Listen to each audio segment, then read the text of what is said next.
Good morning, everybody. If y'all don't mind, I'd like to call the meeting to order for Banks and Banking. And at this time, I'm going to call on Mr. Donahue, if he will give our invocation this morning. What number are you, Emery? 29. 29. I wish I was at 8. Let us pray.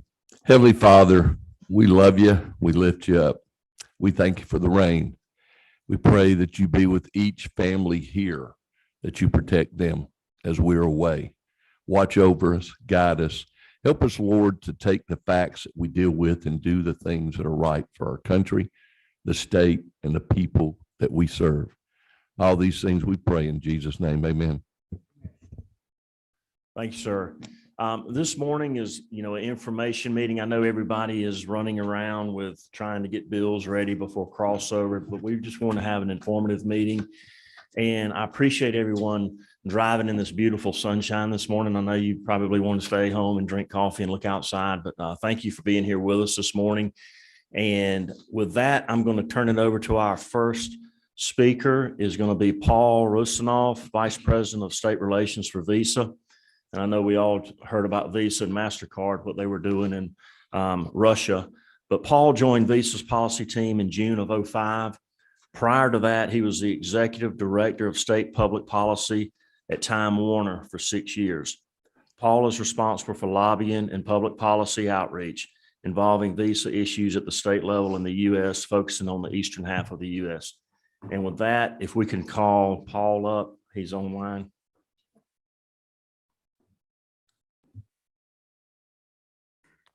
Good morning. Can you all hear me, Mr. Chairman? Hello? Yes, we can hear you, Paul. Excellent. Thank you. Excellent.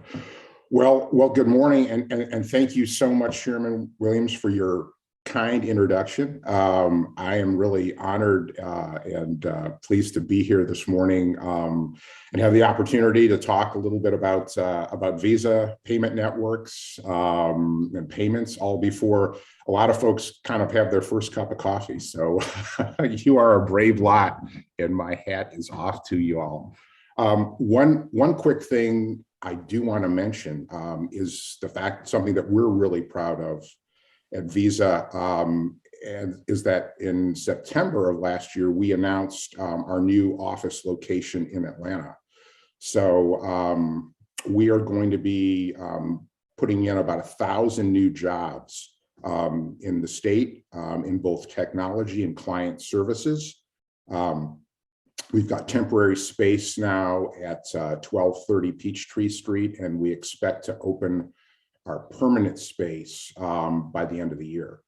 We're partnering with the Georgia FinTech Academy, and that's going to allow a lot of students at Georgia's colleges and universities to work at Visa with internships and mentorship experiences as we kind of grow our office and we become hopefully a good and engaged part of your business community and part of the processing community that's located in Georgia. So the first thing I always want to talk about and explain is the fact that Visa is not a bank and we're not a credit card. What we are is a payment network. And I think I was able, Mr. Chairman and folks, have I been, I got a slide that I sent over last night. I don't know if y'all had a chance to see if that yes, was, we have it. Everyone excellent. Excellent. Good. Because I think that always helps kind of explain who we are. So, Visa is a payment network. We connect about 15,500 financial institutions with 53 million merchants in about 200 countries. Each year, we process about $13 trillion worth of transactions. And when you think about the fact that we have a consumer-driven economy, helping to securely process and facilitate those transactions becomes a pretty important task. And this is not just about big players. We also connect the smallest community banks and credit unions in the state of Georgia. And the revenue that these financial institutions generate from payment card transactions is really critical to their survival and their ability to effectively compete. So what we have with Visa and MasterCard is very similar. It's called a four-party model. And essentially, we are the network that connects the two financial institution players in a payment card transaction. There is the bank or credit union that will issue your credit or debit card. And then there's the bank that will work with the merchant, and that is called either the acquirer or the processor. There are a number of different names for that function. And we are essentially the network connecting those two. So once you tap, swipe, or dip your card, that information goes to the acquiring bank. That's where you have the terminal, right? And then they are going to upload that transaction information to Visa's network. And when we get that transaction, we're going to do a couple of things. First, we're going to identify the bank or credit union that issued that card, and then we're going to score that transaction for fraud based on a number of data points. If that issuing bank accepts the transaction based on the fraud score, based on a credit limit, or if it's a debit transaction based on the funds in the account, they're going to approve that transaction. We're going to draw down the funds, deduct interchange fees, and that's the fee that the issuing bank gets for helping to facilitate that transaction. There's also a small fee that the acquiring bank will get. Visa will get a network fee that's usually a couple of cents for that transaction. And then the transaction gets back to the acquirer, and the money for that purchase gets into the merchant's bank account. And less the fee, it's called the merchant discount fee that the merchant pays for that transaction. And just kind of, as an example, say for a plain vanilla credit transaction, say for $100, the issuing bank will get about, say, $2.50 in interchange. The acquiring bank will get about 50 cents, and the network will get a couple of pennies. So, the merchant will wind up with about $97 for that purchase. And that all happens in quite literally a fraction of a second. And, on a busy day, we will process between 15 and 20,000 transactions a second.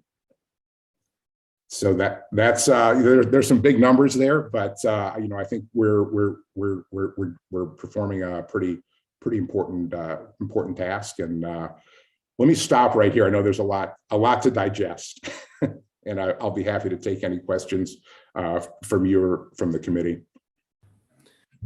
Do we have any questions from the committee?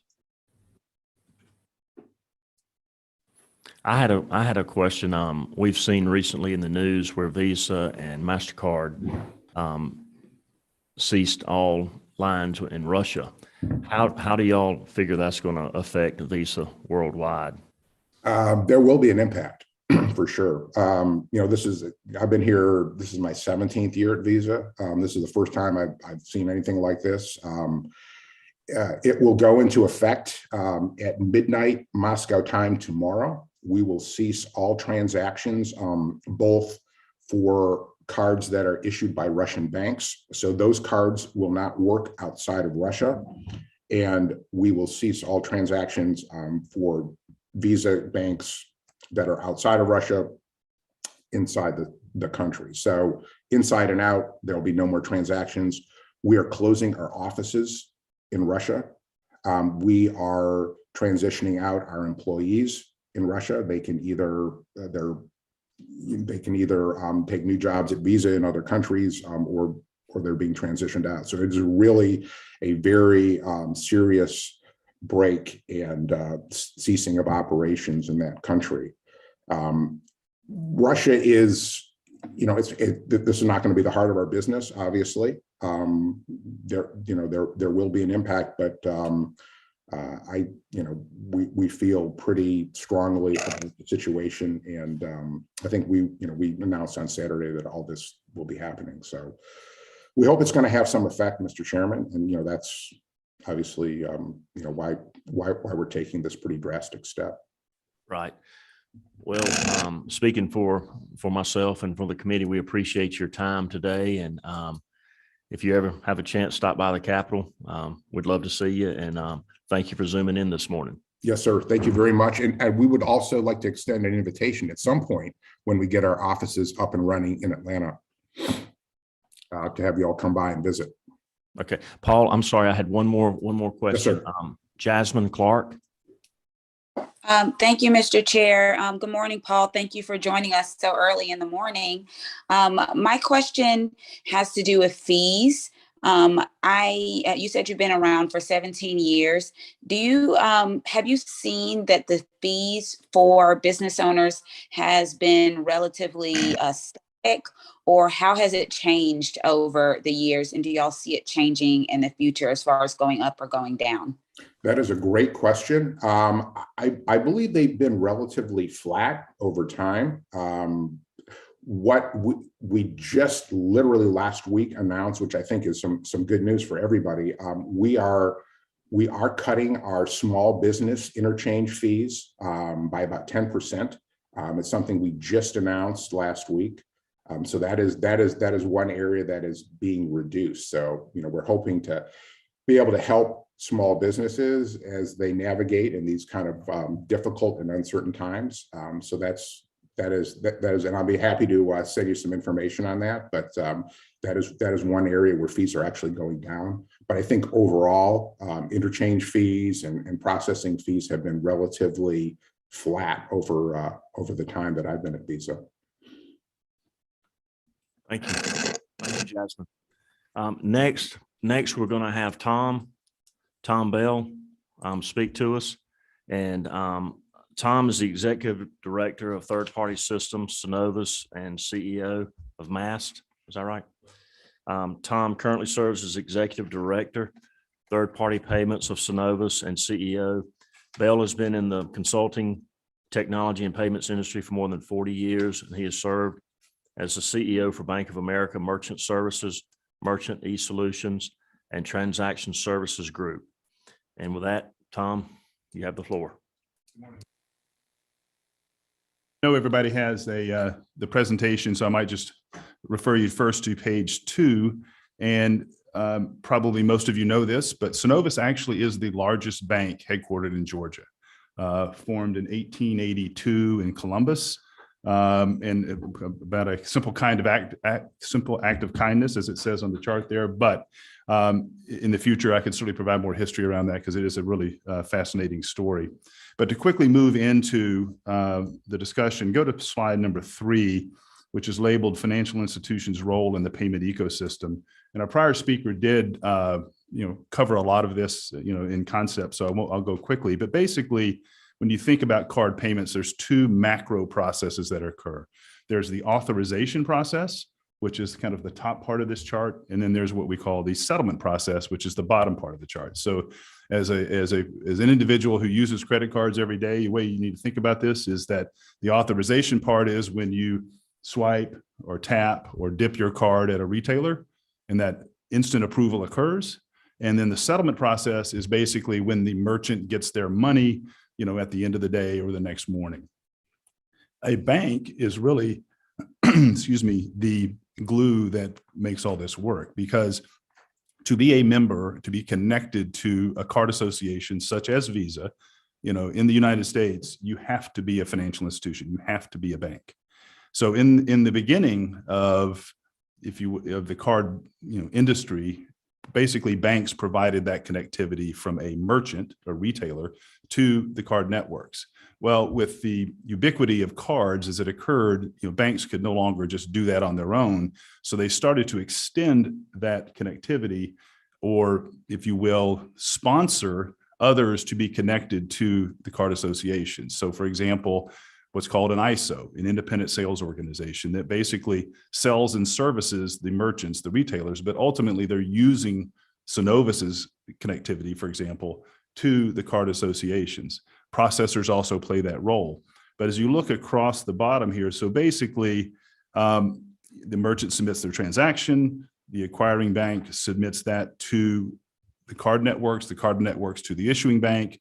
And then at the end of the day, you can see how the funds flow back through. So as our prior speaker said, this occurs millions and millions of times every day around the world. And it is a very reliable, proven network over decades that's been built. If you go to the next slide, slide number 4, just for your reference, wanted to help everyone see how Synovus actually plays in this ecosystem. Interestingly enough, Synovus was one of the first issuers of a credit card in the state of Georgia in the 50s. At the same time, Synovus started a company called Total Systems, which many of you have heard of. And that was done in the 70s, which ultimately was spun out and in 2 or 3 years ago was acquired by Global Payments.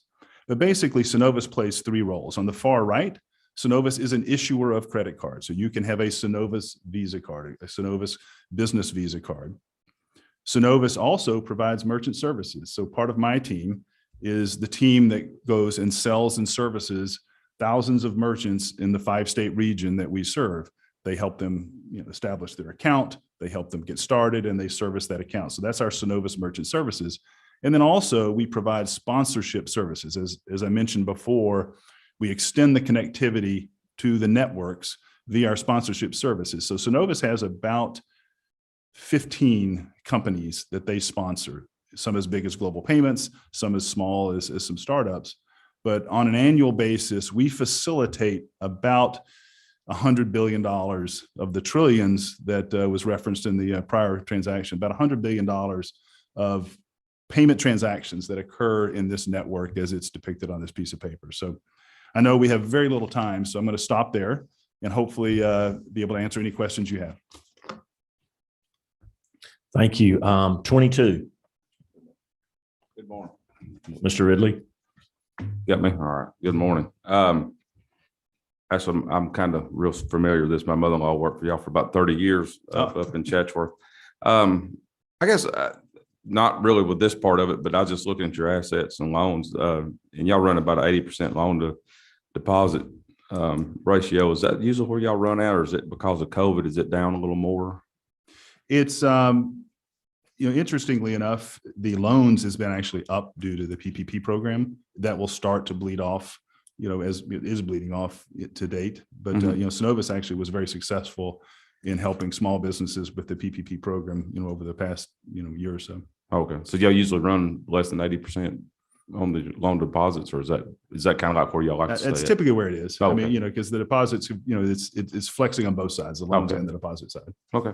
I was just curious about, I know some of them, I forgot about the PPP deal, but I know some of the local ones, they're running a little higher right now with all the building going on. I just kind of worry about all this other stuff, how that's going to get affected here pretty quick, but I appreciate you. Thank you. Thank you. Other questions? Another question? Well, thank you so much for Thank you. your presentation. And next on the agenda, we have Daniel Cage. Daniel, thank you for being here. Thank you.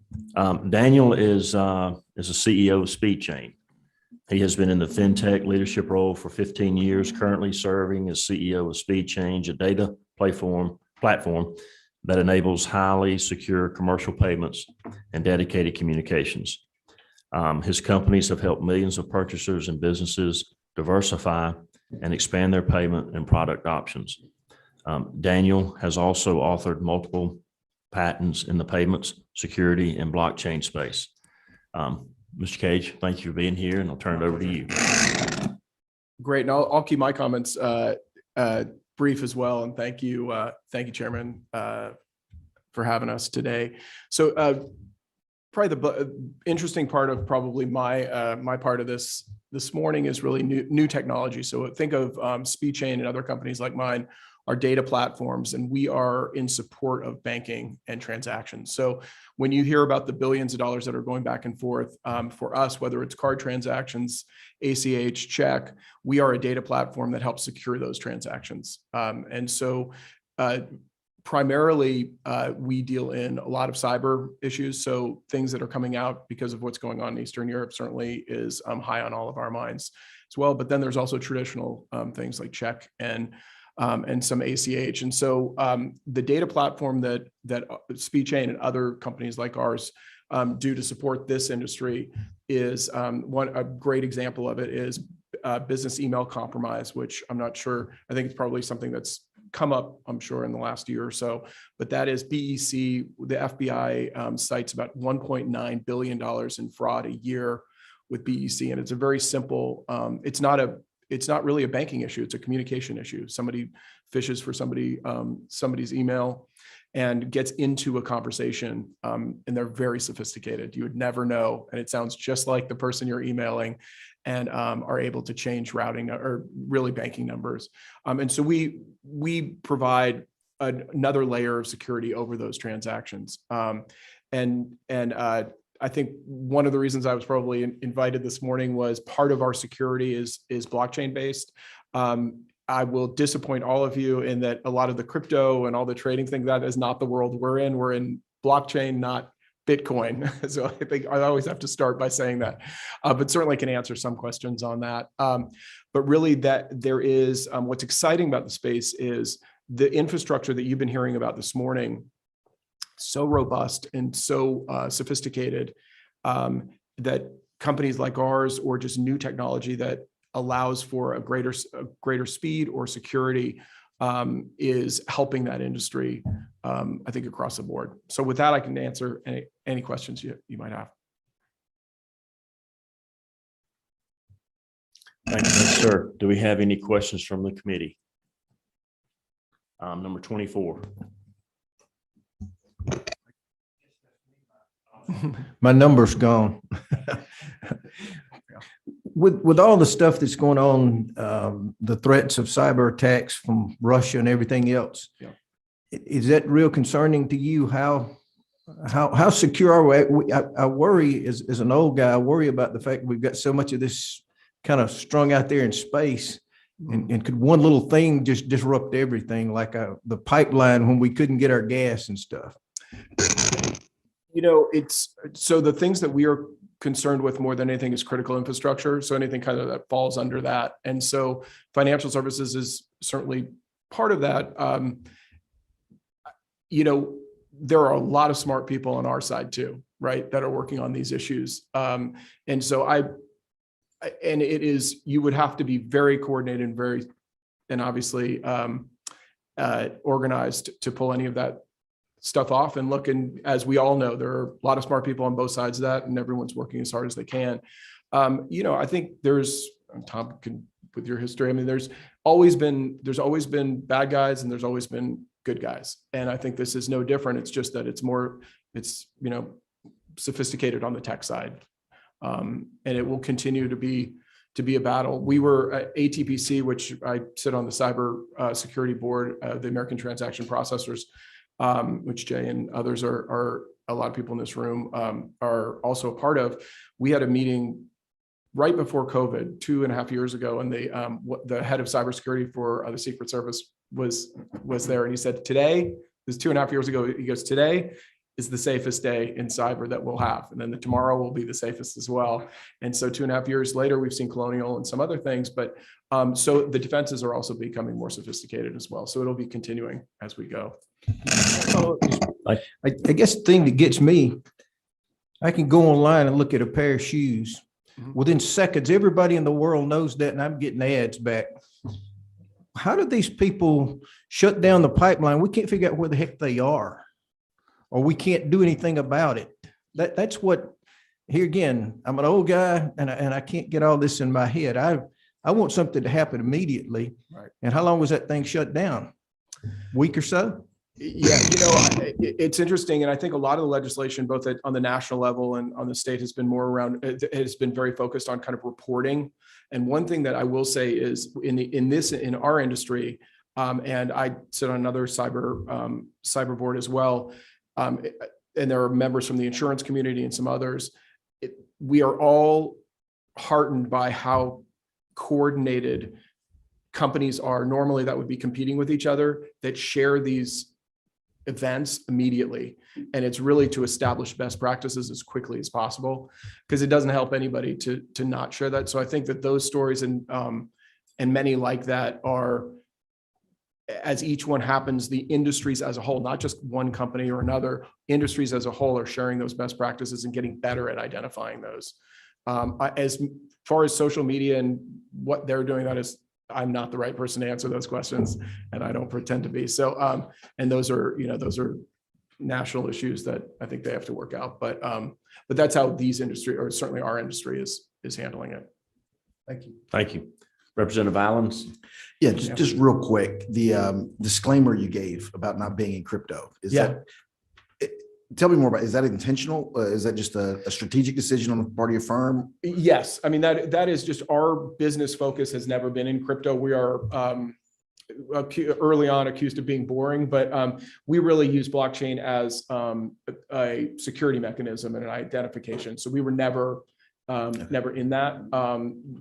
Certainly other great firms are. We're very focused on commercial payments and supporting that with the data. So that's what we've been focused on to date. You never know where the future will take companies, but that's what we've been focused on to date. Thank you. Yeah. Thank you so much. Yeah. Representative Dale Washburn. Thank you, Mr. Chairman. Thank you all for being here today. This is a little follow-up question along the line of Chairman Nick's question. These bad guys, where are they? Are they international or any of them domestic?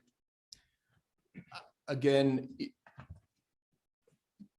international. So most of what you're referring to, I believe, is not in the United States. Okay, follow up, Mr. Chairman. Yes, sir. Are any of them ever caught and brought to justice? Yes.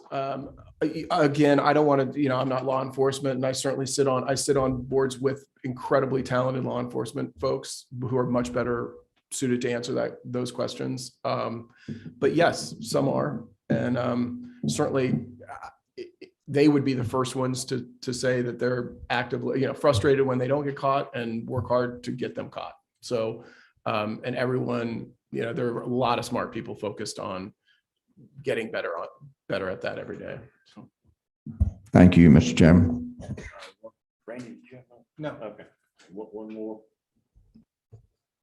Thank you, Mr. Chairman. Representative Good morning. Thank you for being here. So what you were talking about earlier about the email. BEC. Yeah. I own a real estate brokerage, and obviously that was a big deal for us. Yes. Communications between the attorneys and our clients for them Yes. to wire funds.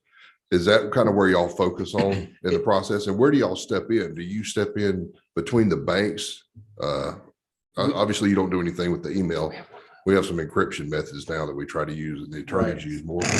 Where do y'all fall? Yeah, what we try to do is not be reactive. So we have a platform that if we were talking about issuers and acquirers, so in payers and receivers, and you're in the use case you're describing, if you're proactive, we have a platform that onboards both sides of the transaction. So essentially you've got banking information that's on a secure platform.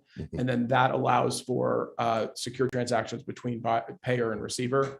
And if someone were to try to get in between that, there's another layer of data and identification and encryption that would prevent that, because the data would have to lay somewhere else to make that transaction work. So you can stop it. Okay. Thank you. Yeah. Thank you so much. Well, we have one last presentation today. It's going to be Matt Maxey, who is the head of innovation for Synovus.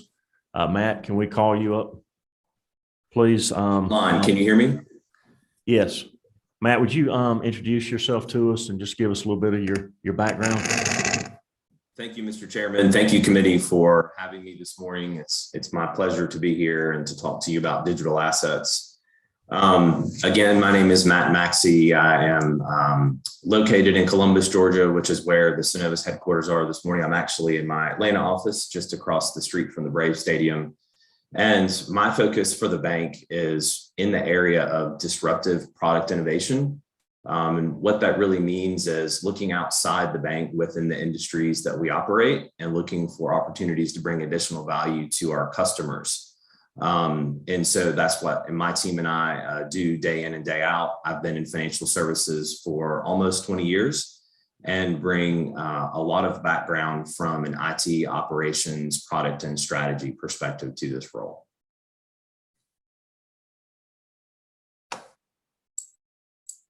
Mr. Chairman, am I able to present from? Please. Yeah, yeah. Perfect. Please let me know if you're able to see my screens. Yes, sir. Thank you. Okay. Well, look, I know we only have a short time this morning, and I will say the topic that I'm presenting on, we can be quite in depth, and I will avoid that at all costs. But I wanted to just show a few slides that kind of speak to where we think we are in the area of financial services as it relates to digital assets. And there are two historical pictures here that I think will resonate with the members of the committee and the visitors this morning. And that is on the left, what one famous economist said in 1998 about the impact of the internet likely would be maybe no more than the fax machine's impact. And then on the right, everyone knows Henry Ford and his original Model T. And so I just offer those up as examples of inflection points in various industries in which we have found ourselves historically. Just by way of a very high level introduction, the topic that I'm addressing this morning is digital assets. And digital assets has several categories. One of them on the left would be a central bank digital currency, or what's referred to in the industry as a CBDC.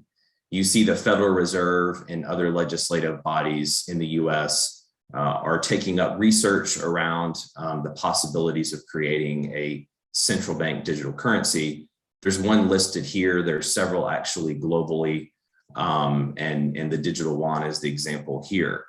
And then on the right are crypto assets, and those would be items such as stable coins, which essentially is a digital token that represents fiat currency or the central bank's currency. And then cryptocurrencies, and examples of cryptocurrencies would be Bitcoin or Ethereum. And then finally, NFTs, which are non-fungible tokens. And for brevity, I won't speak about any of that this morning. I would just draw, I'm not going to read any of the words on this page, but I would just draw the attendees' attention to the American Bankers Association's website. They published a report last July that essentially walks through, from a banker's perspective, what all of this means and why we should care.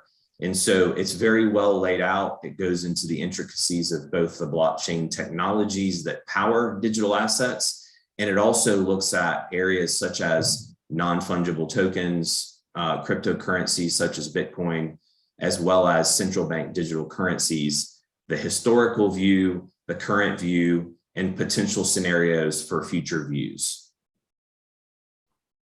I wanted to share with you, and I could have created 20 slides or more with brands for companies that are operating in this space today, either partially or entirely. On the left, you see financial services companies such as Visa, which you heard a presentation from Visa this morning, NCR, which is also located here in Atlanta, Fiserv, the same, FIS.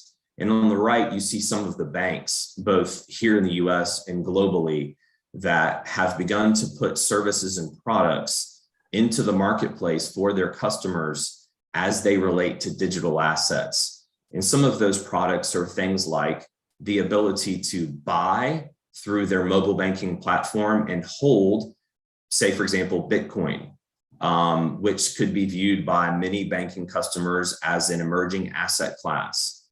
And then other products that some of the larger banks are offering are the ability to custody those assets, to keep them safe.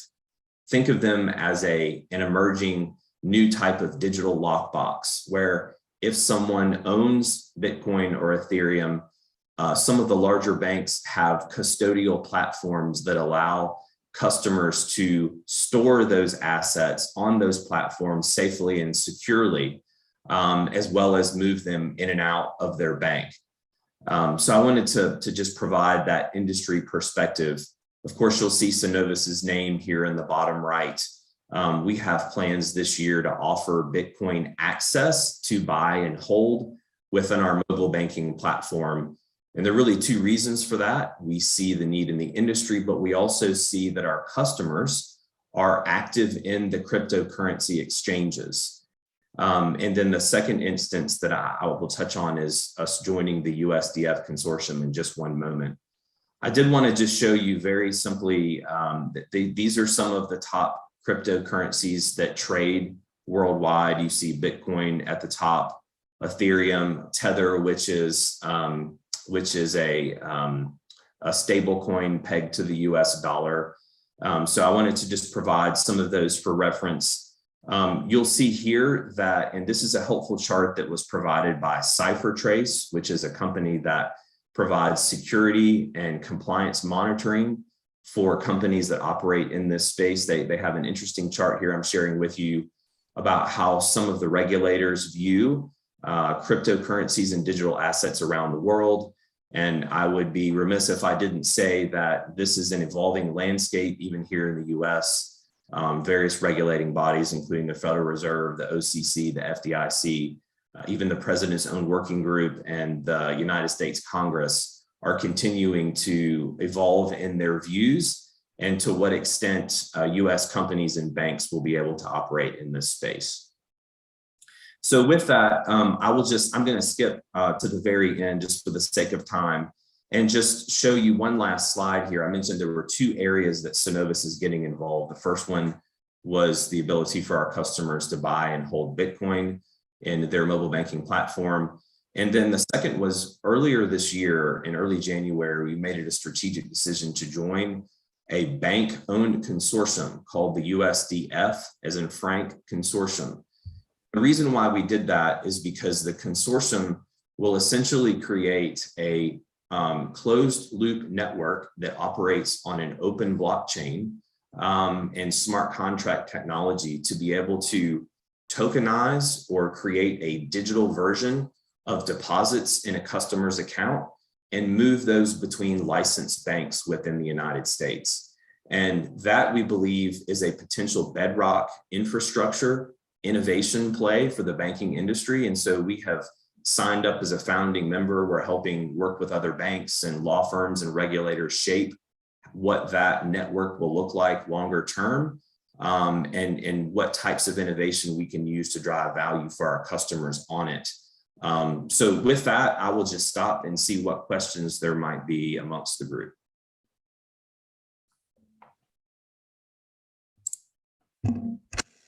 Thank you, Matt. My first question would be, is there any way we could get a copy of that slide presentation you gave us, or is that proprietary information for Synovus? It's not proprietary. I will share it. Could you just give that to maybe Elizabeth, and Elizabeth could get it to me, and I could have copies in my office if any of the members would be interested in seeing it. I tell you, this is so high tech. I don't know if I'm intelligent enough to ask any questions, but I was curious about, do y'all have any impact, or have we had any impact with the ruble, with it going to, I think, a penny on the dollar in the Russian currency? Have y'all had any impact with that, or what have y'all seen, the market forces? What are y'all hearing about this? Are you talking about Russia's central bank currency? Yes. No impacts that I'm aware of. I guess I would mention that that's kind of separate and distinct. So the ruble is operated and issued by Russia's central bank, and it is traded globally, just like the dollar and the yuan and other currencies. Cryptocurrencies operate outside of that central bank network. And so, I would just draw a distinction between that. But as far as impacts from the actual fall of the ruble and the valuation, I would not be able to answer that this morning. Okay, thank you. Anyone? 24. Thank you, Chairman. Appreciate Push it. it away. Community banker on the panel, so time to start shooting at me as your peer. Couple quick questions. One, I noticed that you said Synovus has made the strategic decision to, I guess, dip their toe in the cryptocurrency world to buy and hold. I noticed that you did not say sell. Would you like to provide a distinction as to that? And then I have a follow-up question after that. I just neglected to mention, what will happen is within our mobile platforms, our customers will be able to, along with their checking accounts and their credit cards and savings and what have you, they'll be able to establish a digital wallet, and they will be able to buy Bitcoin, to hold it, and to sell it. Yeah, okay. All right. It is important to note that that is a closed loop ecosystem, and one of the value propositions for why we're starting with that simplified model. Okay, and then the next question I would have is, given the fact of that most banks don't generally play in the currency world, because many believe it to be a volatile market, where do you think the regulators are going to go as to what Bitcoin is going to be when it grows up, if you know what I mean? Are we going to be an investment? Is it going to be a actual real new form of currency? Will it be backed by the US dollar? And when are the regulators going to make a decision? Because ultimately, it does have potential systemic risk if it doesn't pick, in my opinion, if it doesn't pick one or the other. Yeah, well, thank you for that question. And there are lots of answers, and we could spend the next hour kind of deep diving into that. What I would say is that we're being very transparent with both our regulators, the Georgia State Bank and Finance, as well as the Federal Reserve. And even with our work with the USDF consortium, we're meeting with the federal regulators in Washington, D.C. on this topic.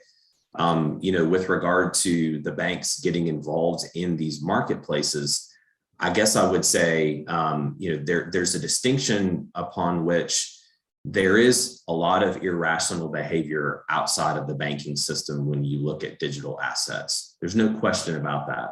Where banks are getting involved and being very cautious is where we see potential intersections with traditional financial services, and where we can bring value to our customers because they're operating in these marketplaces with fintechs that don't bring safety and soundness and holistic financial products and services that banks have done for hundreds of years. And so I wouldn't interpret even the slide that I showed you at the beginning of the presentation. You saw the bank names that are on that list, and there's so many more.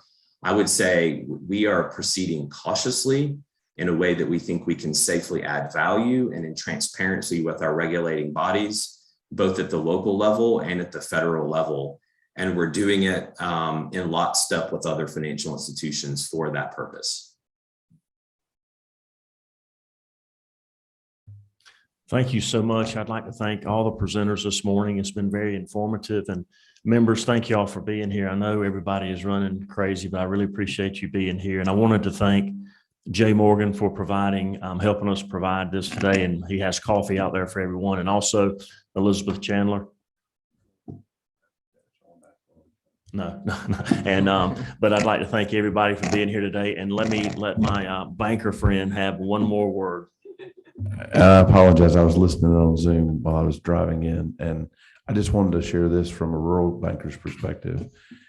On the credit card conversation earlier on, I've seen about 95% of my client base that receives credit card processing for their payments, whether it's retail or even utilization of technology as a service provider, like plumbers and things like that, right? By using technology like Square, et cetera. Almost every single one of them has increased their price to the consumer directly, the amount of the credit card processing fee. Yeah. And so that is a shift from just 3 years ago when I think a lot of that has to do with the inflationary pressure we're seeing, but it's just an interesting shift that businesses are now charging less if you pay cash. And then they've added the new cost to the consumer directly. And I don't know if y'all have been monitoring that shift or that change. But it's just an interesting thing on boots on the ground type information. So.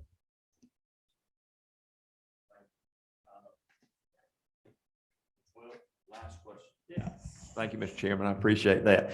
And thank you, gentlemen, for being with us this morning, and appreciate what you guys do. I have one question. I traditionally like a brick and mortar where I can see my banker face to face, but what impact has strictly online banking institutions had on you guys? Have you seen much of a impact in that regard? The short answer is yes. Consumer preference is changing. Certainly the COVID epidemic has driven more people to interact with their financial institution remotely. And I think people have become more comfortable with that. And correspondingly, I think the financial institutions like Synovus have continued to provide better tools for that to happen. So it's kind of been a dual process that's resulted in, that. Now, branches will always exist. We have over 250 across the 5-state region, and there are many reasons for those branches to exist, whether it's to accept deposits, provide consumer services, loan origination. I mean, there's many reasons why that still has to exist. But, frankly, there are many consumers, and I think as the millennial generation continues to age, that people are going to continue to look for online services to interact with their bank. Right. Okay. Thank you, Mr. Chairman. Thank you. And again, I'd like to thank everybody for being here today, and wish members have a good day. Thank you.